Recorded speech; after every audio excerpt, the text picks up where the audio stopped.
I'm Dr. Gaurav Sinha, Professor, IMT College of Engineering, and I'm going to teach you the subject optical communication. So this is the second lecture of this series. In the previous lecture, we have studied about the basics of optical communication. We have studied the definition of optical communication. So according to definition, optical communication deals with the study of propagation of light through transparent dielectric waveguides. It is used for transmission of data from point to point location. So basically, the channel which is used in optical communication is an optical fiber cable. Optical fiber cable, as I explained earlier, that it is a dielectric waveguide. So as you know that dielectric materials are those materials which are insulators. So whenever dielectric materials are placed in an electric field, then basically there is no flow of current.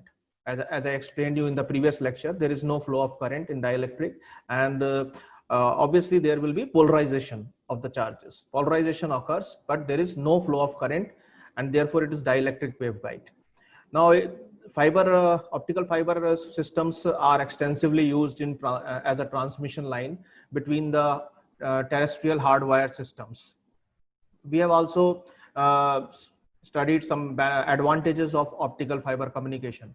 Optical fiber communication के जो advantages है, let me tell you, the biggest advantage of optical fiber communication is the bandwidth. It has a tremendous bandwidth. It is in gigahertz and terahertz. And as you know that the carrier frequency of this optical communication is very, very high. So the information carrying capacity of optical communication is also very high. So information carrying capacity means the transmission of bits. Okay, the bit rate is very, very high. It is in GBps and TBps. GBps stands for gigabits per second, and TBps stands for terabits per second. We have seen the generation of optical communication.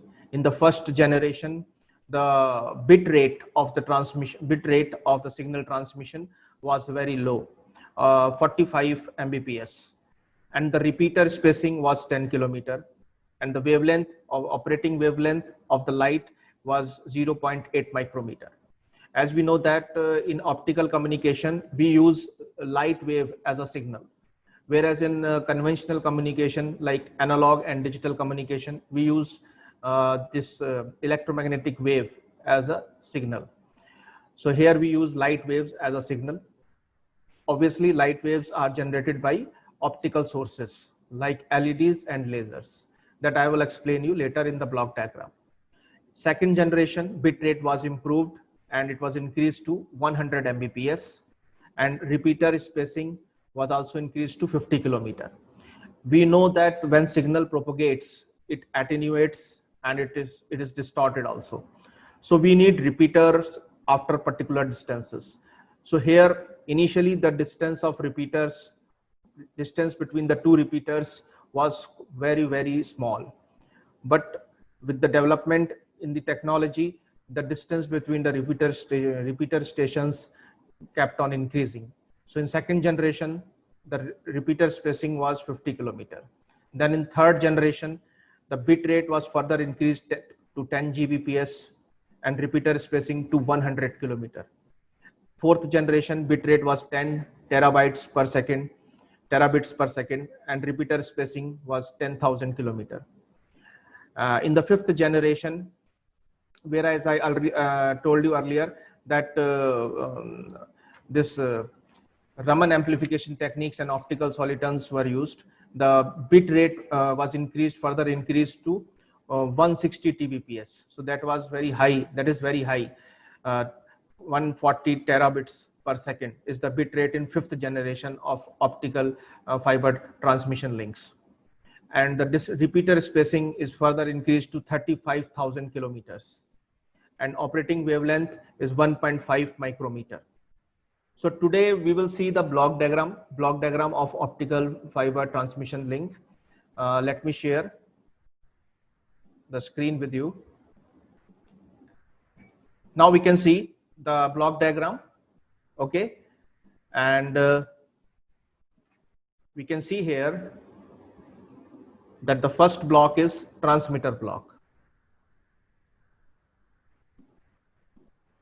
The first block is transmitter block.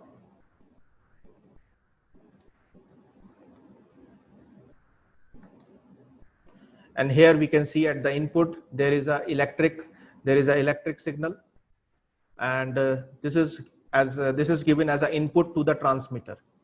So this electrical signal can be either analog signal or it can be a digital signal. This electrical signal will move the driver circuitry. So basically driver circuitry, this is used to control the intensity.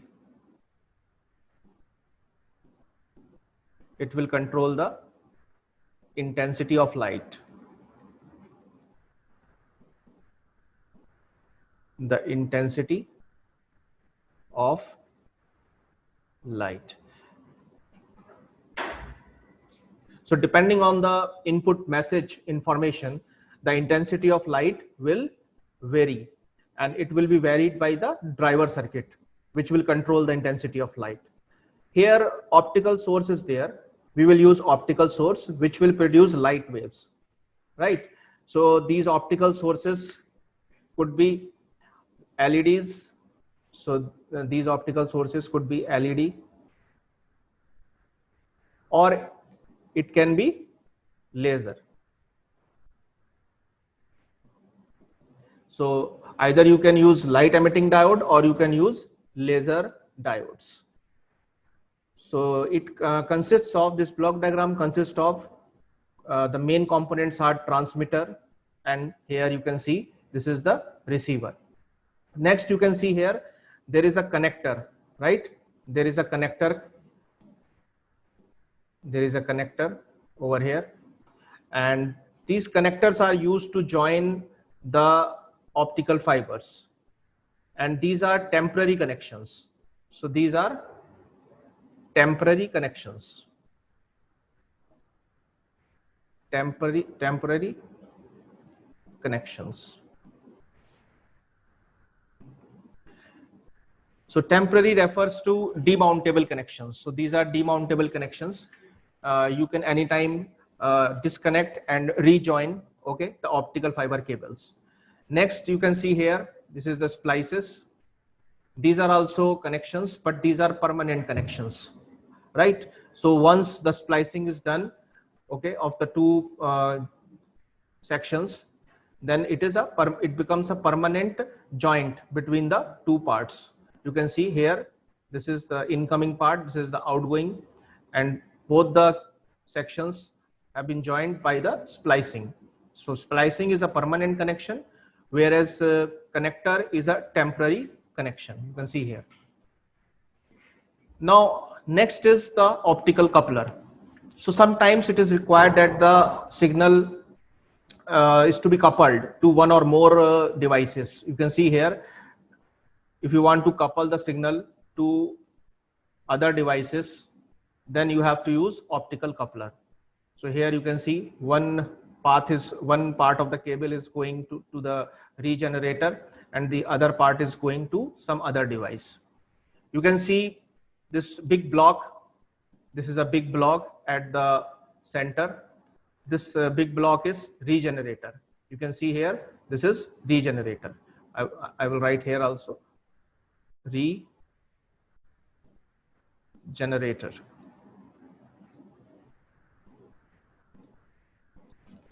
Inside the regenerator, there is a receiver. Receiver will receive the optical signal. Okay, this optical signal is coming via optical fiber cable.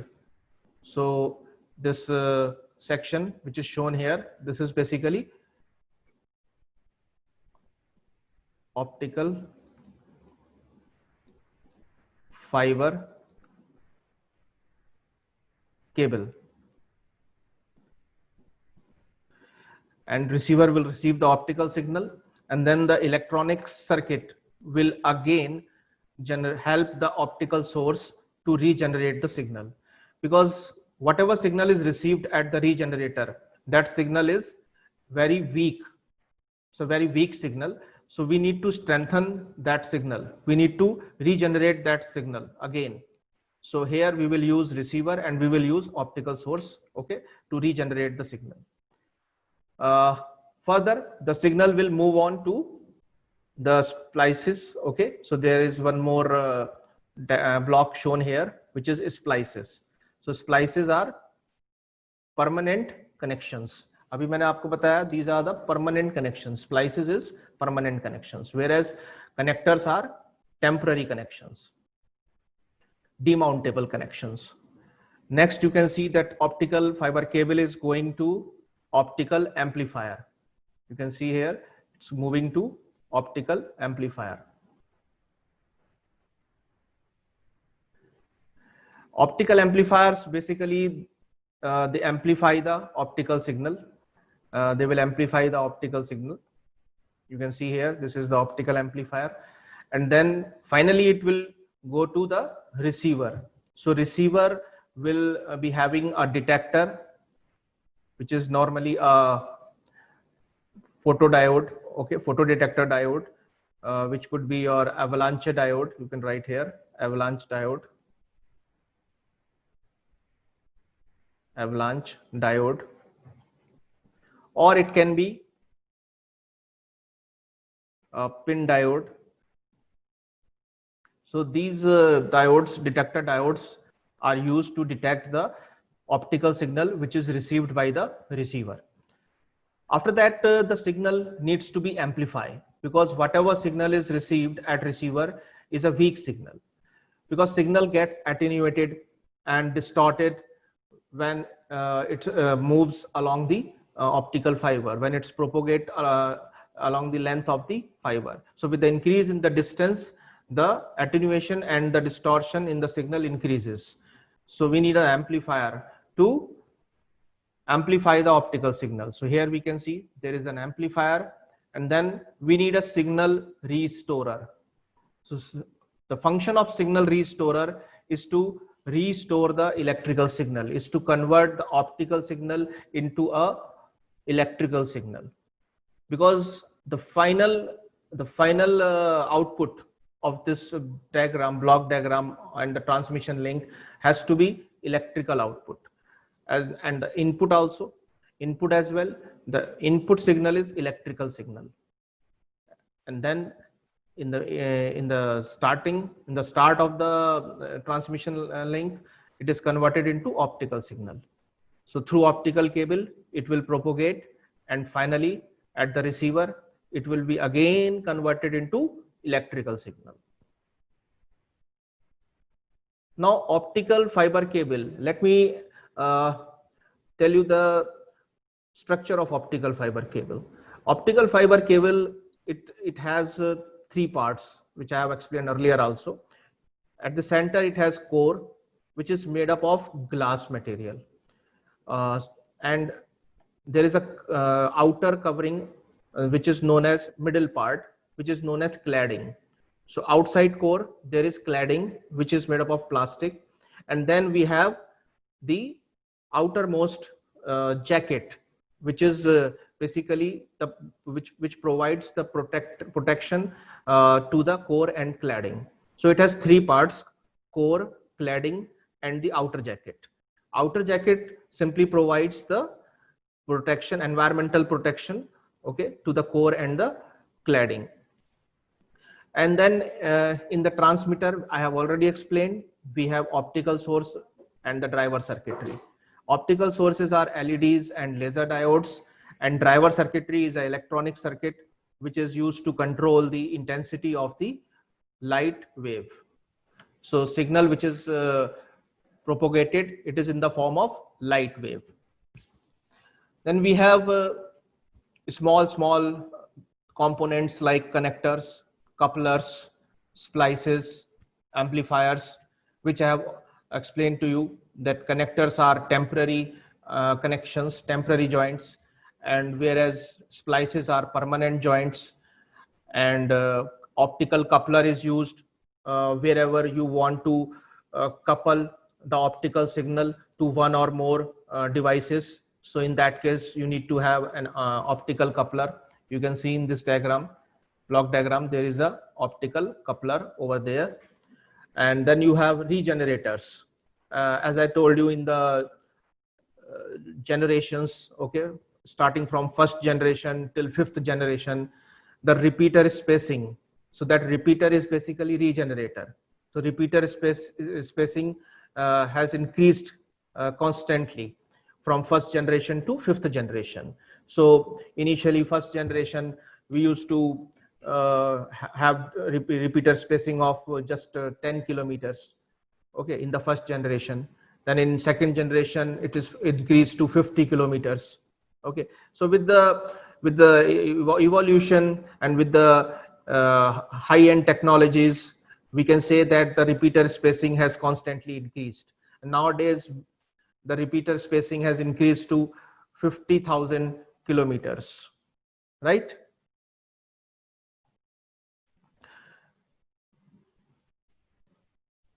And finally there is a detector,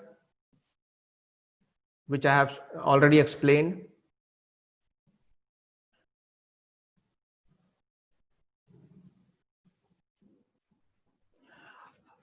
So we have seen the block diagram of optical fiber transmission link, and we have seen that in the last block we have a receiver circuit, and the receiver circuit will receive a very weak optical signal.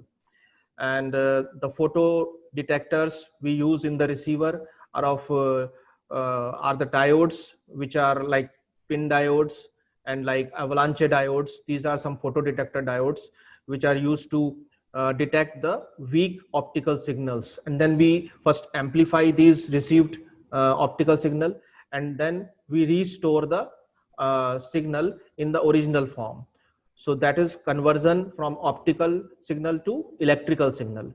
So finally you will get the electrical signal as the output of the optical fiber transmission link. So this was all about the block diagram of optical fiber communication. Now we will see some comparison of optical fiber communication with the copper wire communication systems.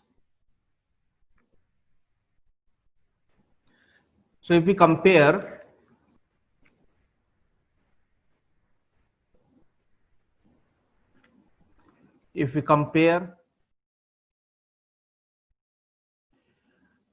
this optical communication with the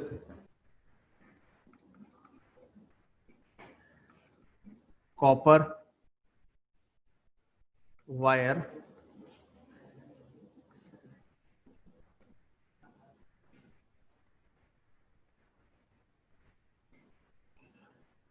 so we will see different parameters.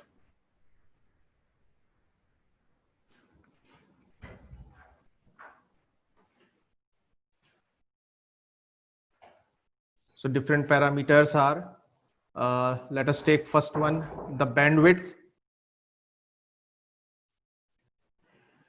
So in optical fiber cable, if I talk about optical fiber cables, the bandwidth is very, very high. I have already explained you that in optical fiber cables, the bandwidth is of the order of terahertz. Whereas in the copper wire, in the copper wire communication systems,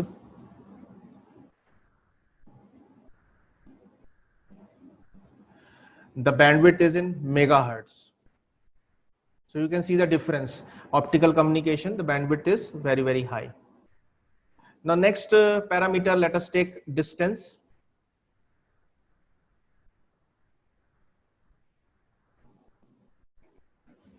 So distance, if I talk, it is used for long distance communication. Optical fiber are used for long distance communication. And copper wire communication is used for, you can say it used for short distance.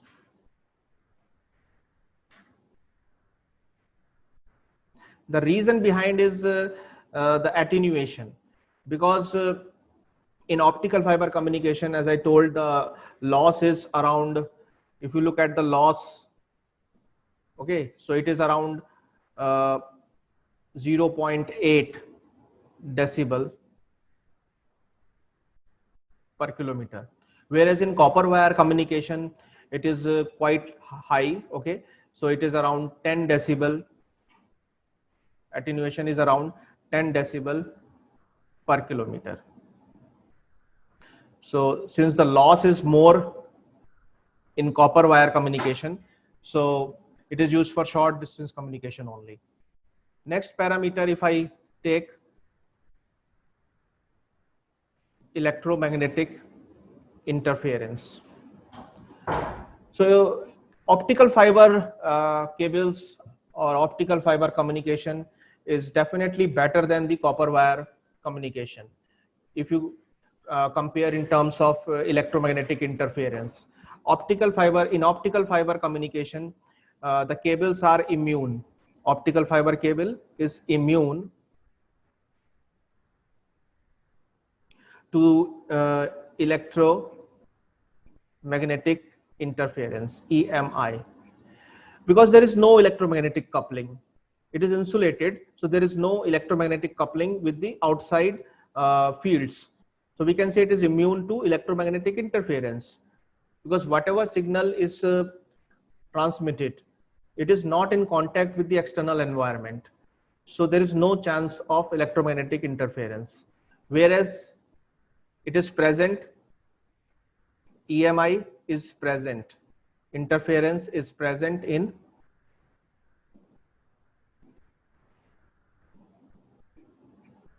copper wire systems.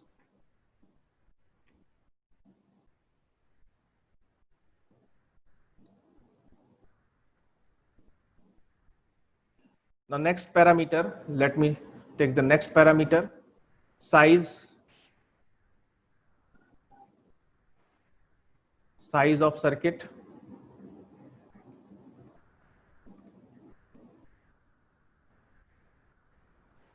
So size of circuit is small in optical fiber communication. It is less, and it is of the order of micrometers, whereas it is bit bigger in case of copper wire communication, bit bigger than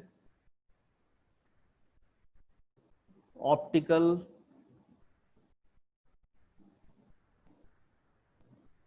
fiber systems.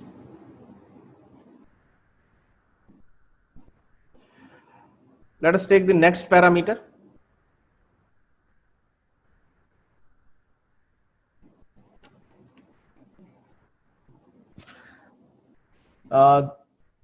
Let us compare the weight of optical fiber cable with the copper wire, right?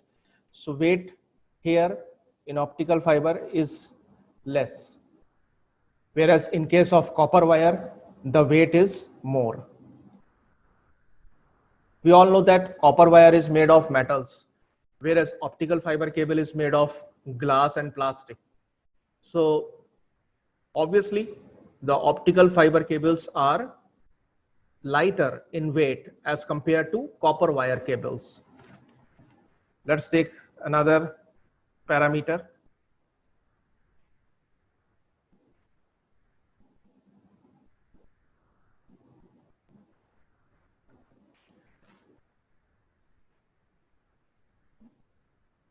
Loss. Let's talk about losses. So as I explained earlier, that it is less, the losses are lesser in optical fibers, whereas losses are more in copper wire. It is less than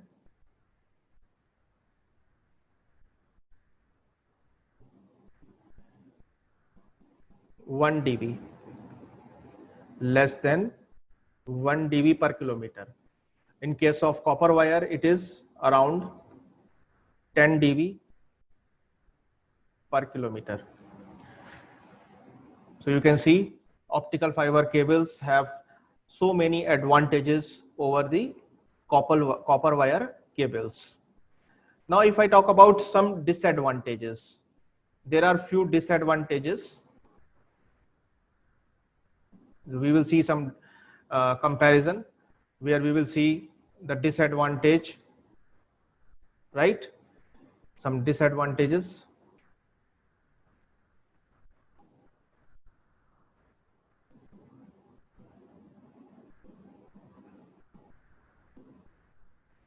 So what could be the disadvantages in optical fiber communication system?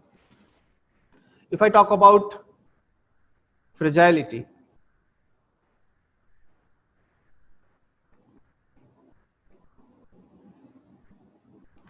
so do you know what is fragility? See, any item which is fragile, we can say that can be easily broken. That can be easily broken.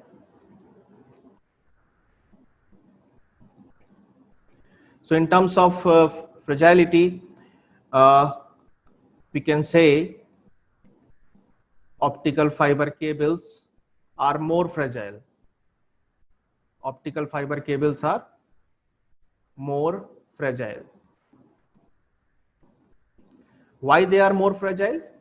Any guesses? They are more fragile obviously because they are made of glass, right? And if I talk about copper wires, they are flexible. So copper wire, because it is flexible, so it is less fragile.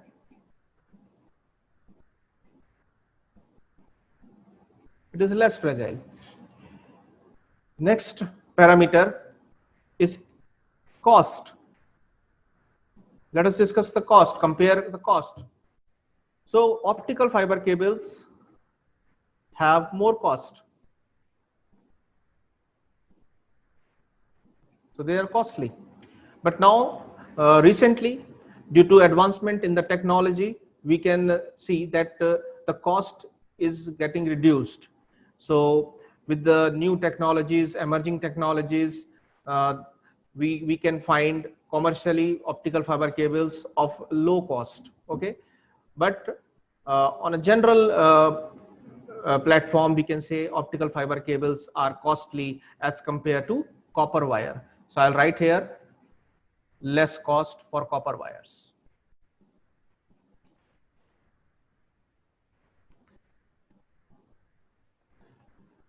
Next, I will compare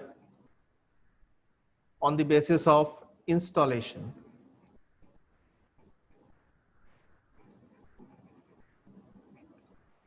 So if you compare optical fiber cable with copper wire cable, then installation is difficult in optical fiber cables, because when you do splicing, then it's a difficult task. Okay, so installation with the splicing is difficult. So I'll write here with the splicing,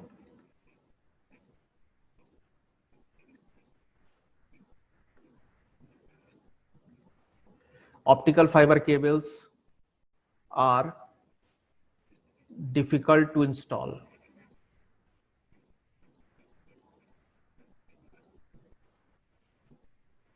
So you can write in your notes as well.